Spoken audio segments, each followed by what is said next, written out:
Sur son badge, il y a écrit chef du service psychiatrie.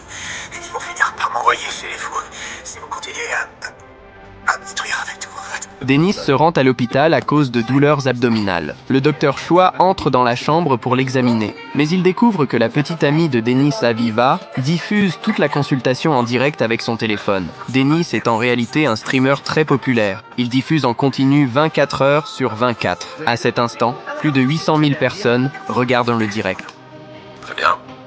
Veuillez vous asseoir pour que je vous examine. Ça, je sais pas, j'ai le droit de m'asseoir? Je comprends pas. Ils sont en train de voter. Oh, désolé, petit loup. Ils ont voté non.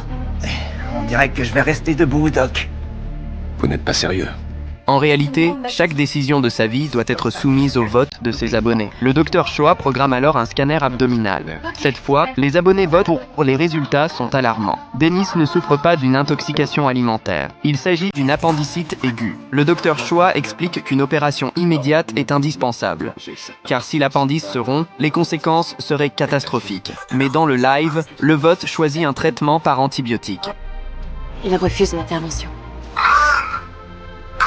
Dennis, cette décision est importante. Vous ne pouvez pas laisser des inconnus la prendre pour vous. Si votre appendice se rompt, vous risquez d'y laisser la vie. Désolé, la décision est déjà prise. Le docteur Choi est furieux. Il n'arrive pas à comprendre comment quelqu'un peut traiter sa propre vie comme un jeu. Il fait même appel au psychiatre docteur Charles. Le docteur Choi vient de me montrer votre site, c'est vraiment intéressant. Sur son badge, il y a écrit chef du service psychiatrie.